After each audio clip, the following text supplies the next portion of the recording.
Ladies and gentlemen, this is Lions Den with another news and commentary. Hey everyone, how's it going? How's life treating you? How's your Friday? Candace Owens.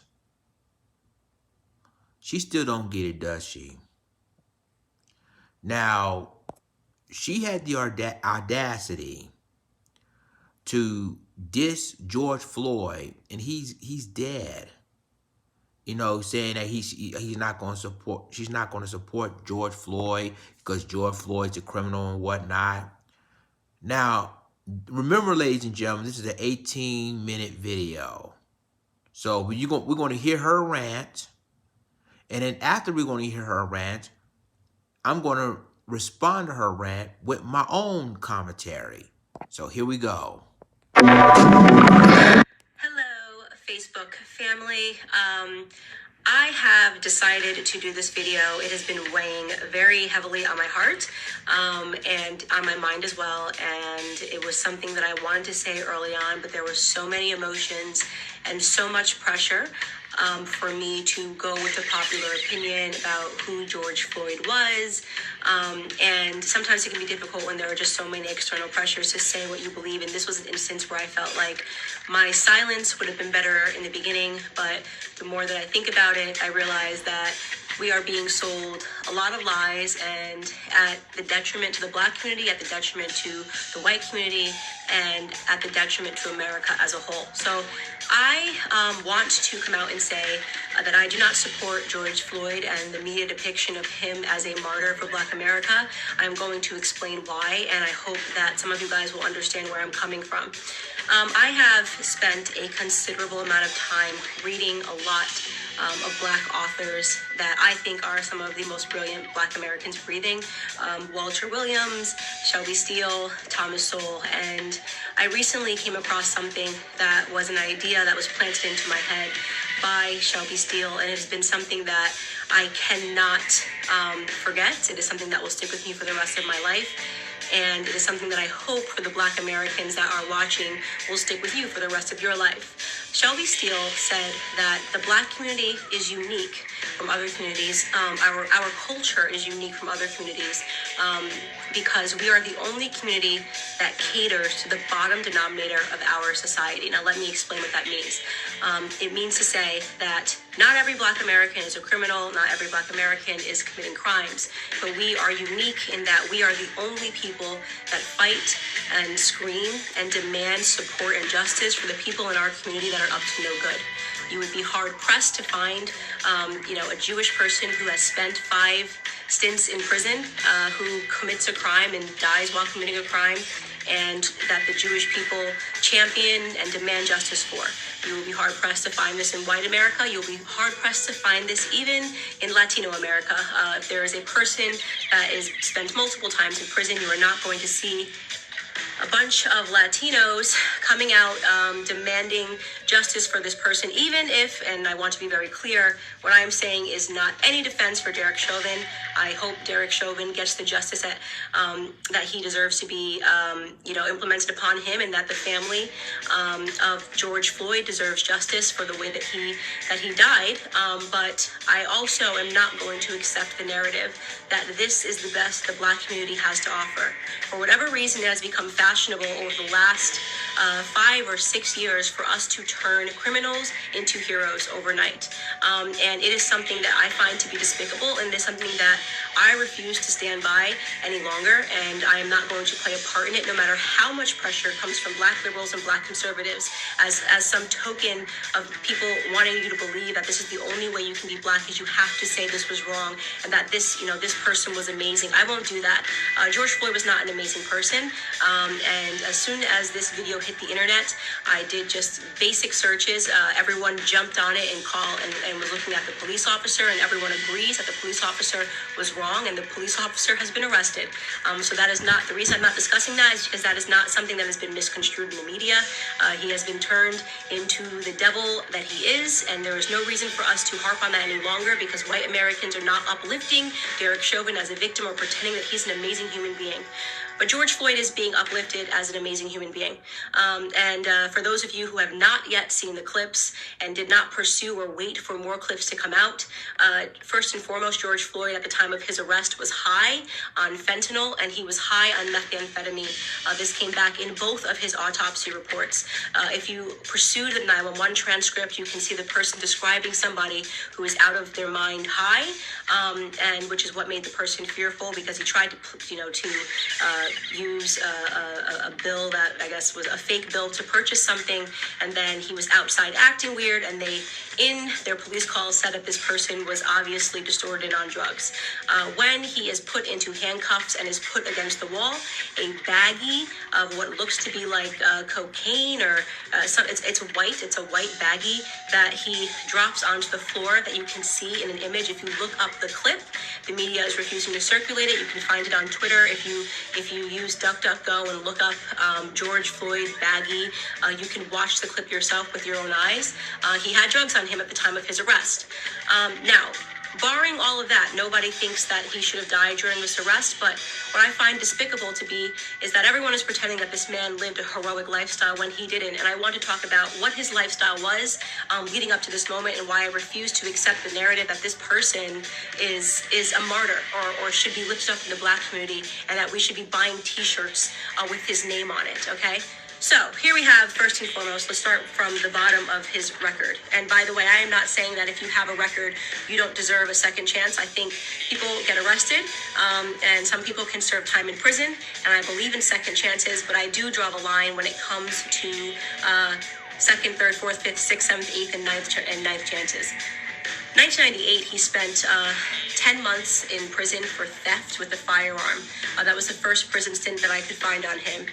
In 2002, he spent 8 months in prison for a cocaine offense. In 2004, just 2 years later, he spent another 10 months in prison for a cocaine offense. In 2005, he spent another 10 months in prison for having less than 1 gram of cocaine on him again.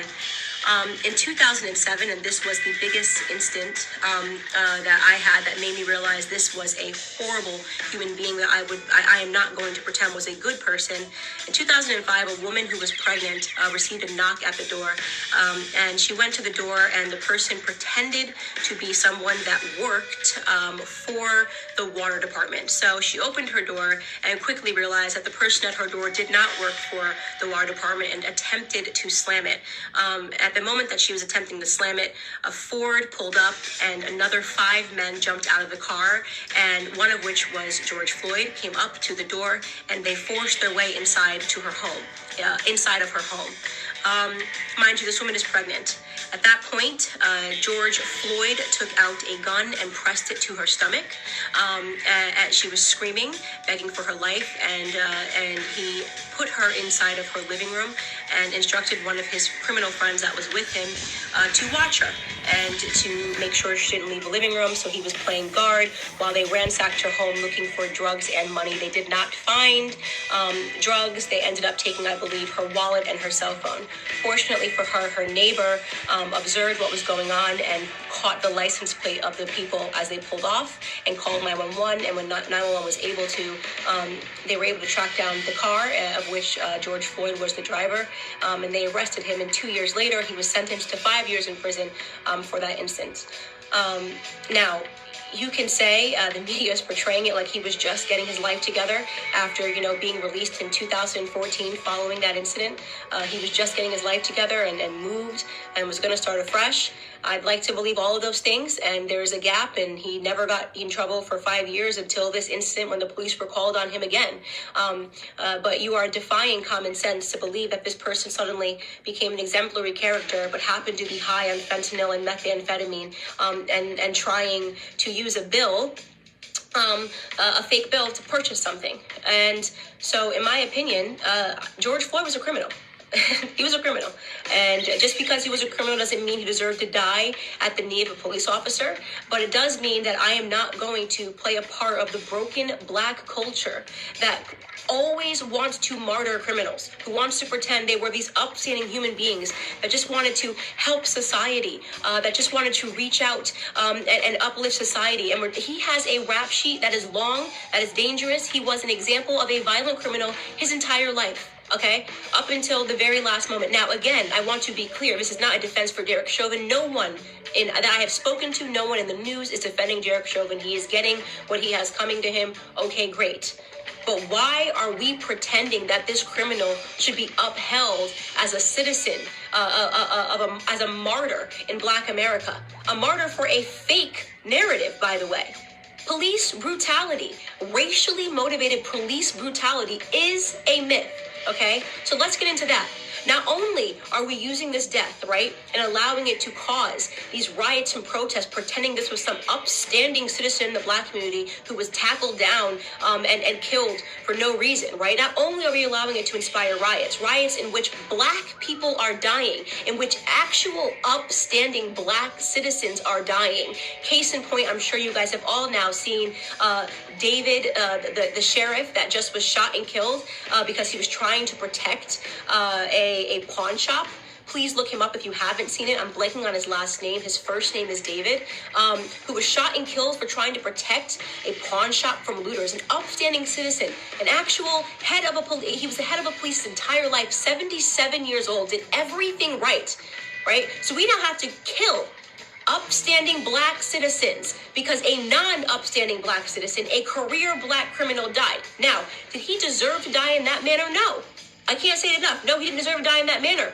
But I will be damned if the rest of us upstanding Black citizens have to suffer because of this incident that rarely ever happens in America. So here are some numbers for you people that are still believing that police brutality is a real, racially motivated police brutality is a real thing. First and foremost, okay, you have a 25% higher chance as a violent white criminal of dying at the hands of a police officer than you do as a Black criminal. Last year, a total of 9 unarmed black men were killed by police officers, and 19 white men were killed by police officers. For those of you that aren't good at mathematics, right, you might be thinking, oh, but Candace, white people represent 60% of the population, and Black people represent just 13% of the population. It doesn't matter what percentage of the population you represent. It matters what percentage of the violent criminal community you represent. And unfortunately, Black community commits a disproportionate amount of crimes compared to the white community. Let me tell you, 6% of the population, right? Black men, 6% of the population account for 44% of all murders in this country, according to 2018 statistics. That is what you call a gap. And yet white people who represent 60% of the population, we represent 13, Black men are 6%, only represent 50% of all the murders, right? That makes no sense. That makes no sense. A 6-point variation in a community where we are extreme minorities. We commit 50% of all violent offenses, evenly split, and we're only 13% of the population, okay? So we have a lot more encounters with police officers. And don't say the police officers are coming around because we're Black. I'm talking about violent criminals. I'm talking about murder, 44% of murders, okay? You want to talk about real statistics? The police officers have way more to be fearful of in the Black community than the other way around, okay? We commit, on average, a police officer is 18 and a half times more likely to be killed by a Black person than the other way around. Okay, so this entire narrative is complete smoke and mirrors. It's all made up. It's just election fodder. It's white versus Black because it's an election year, not because Black Americans are suffering at the hands of police officers more than white Americans. Do some police officers do the wrong thing? Yes. I don't think there's anybody in the world who has not encountered a police officer and thought this person is an absolute jerk who is power tripping, whether you are Black or white. We know they exist. And we know they're always going to exist, by the way, because they're human beings. And sometimes human beings suck. In fact, if you want to attack a community for accidental slayings or brutality, did you know that doctors accidentally kill 250,000 people every year because of mistakes? Did you know there's been doctors that have been arrested for being serial killers that just were killing people because they wanted to? Do we protest and boycott doctors? Do we assume all doctors are horrible human beings because some doctors are? Or do we realize that society is not perfectible? People suck in every profession. It is no excuse to paint society with a broad brush. It is certainly no excuse to accept a Democrat narrative, okay, that Black people are being disproportionately hunted down by police officers because of the color of their skin. You want to know the best way to avoid not being brutalized by a police officer is to limit the amount of encounters you need to have with them, especially when it comes to violent crimes. Okay? I am not going to stand for this continual bottom-feeding narrative of us martyring people that have had 5, 6, 7 stints in prison and then pretending they were upstanding heroes to our community. It's bullshit. It's bullshit. Excuse my language. It's absolute bullshit, and I'm tired of it.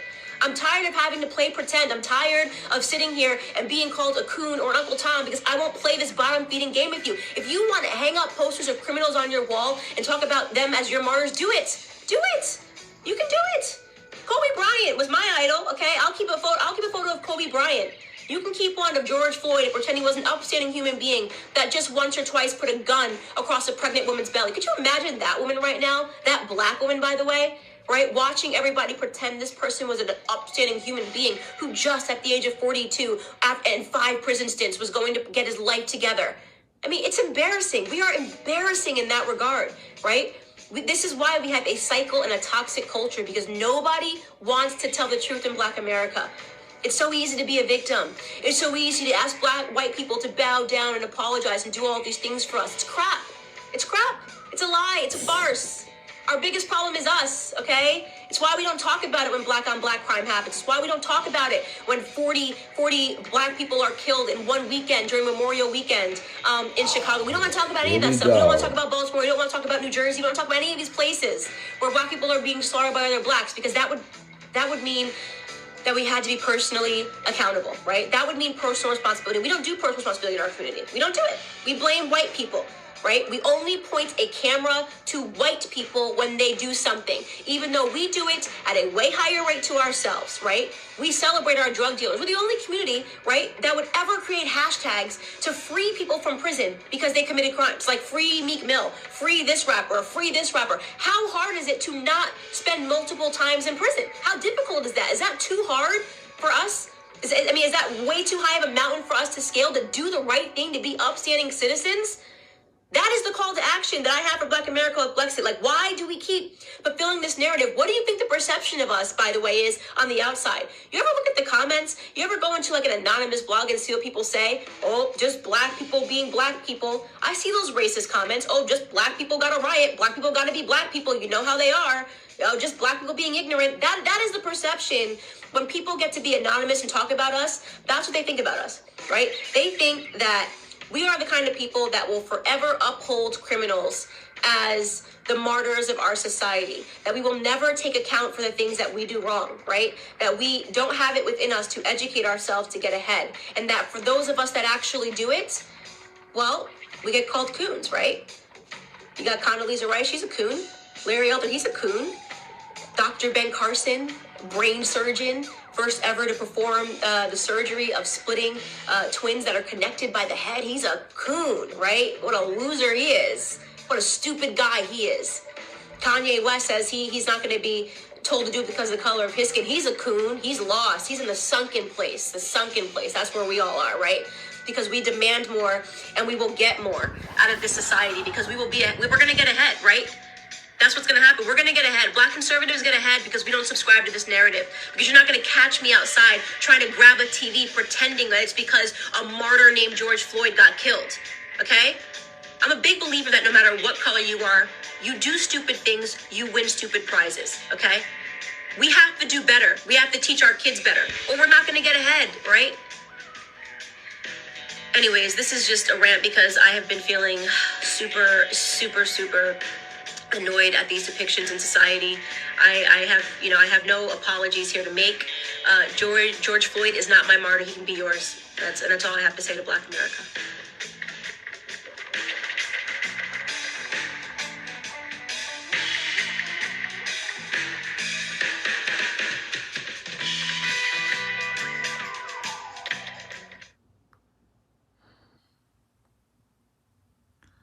Ladies and gentlemen, I don't know about you, but Candace Owens is the most craziest bitch alive. Excuse my French. First of all, you're gonna depict a dead man because of the mistakes he made. like, oh, he's basically he was in trouble. He was in trouble because he had cocaine and all the drugs in his system. You know, this is why a lot of people don't respect Candace Owens. Let me ask Candace Owens this question. What if that's your family member that was killed by police? Hmm? But Candace Owens don't see it like that. All she sees is black on black crime. What about Chicago? What about New Jersey? And you heard what she said that about, white people get killed more, by police than black people. Really? Okay, Candace Owens. List all the white person that was murdered by police that reported by the mainstream media. I'll wait. See, she talked that yang yang. And when you basically diss your own people, dissing black people, right? And by the way, Candace Owens, when you said that white people killed by police more than black people do, I want to see a proof of that. Because you hardly see no white person get killed by police. In fact, as you saw in videos, that most white people you referring to negotiated with police officers. In fact, they hired negotiators to talk them down. Some got guns and knives and they still talk them down. When it comes to black people like for example, Tamir Rice, he was only 13 years old playing a toy gun, and no later than 2 seconds, Cleveland police shot him down like a dog. Oh, let's see. Oh, Laquan McDonald in Chicago, for example. He's been shot multiple times by Chicago police. And he was walking away. And then there's Trayvon Martin, who was gunned down by George Zimmerman. And obviously that George Zimmerman saying that these, who always gets away. And even this dispatcher told George Zimmerman, you don't need to follow Trayvon. You don't need to do that. George Zimmerman did it anyway. Then there's Mike Brown Jr. There's Oscar Grant. There's Sandra Bland. There's Rakia Boyd. There's Renisha McBride. The list goes on and on.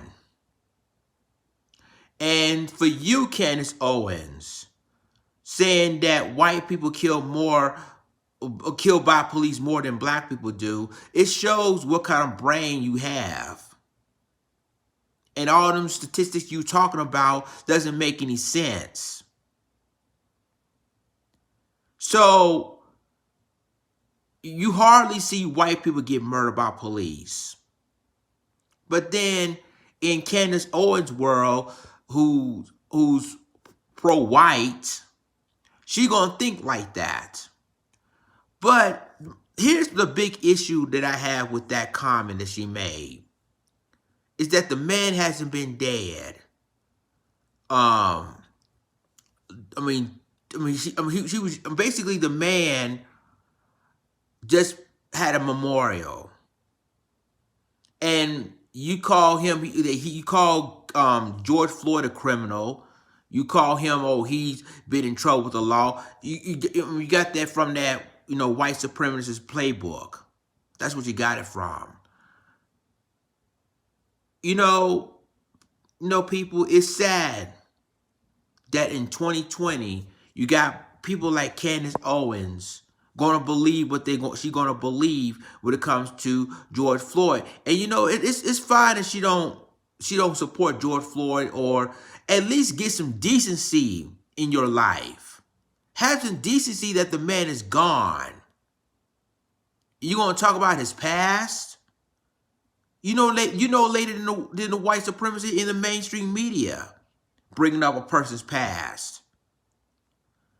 But what did I know, right?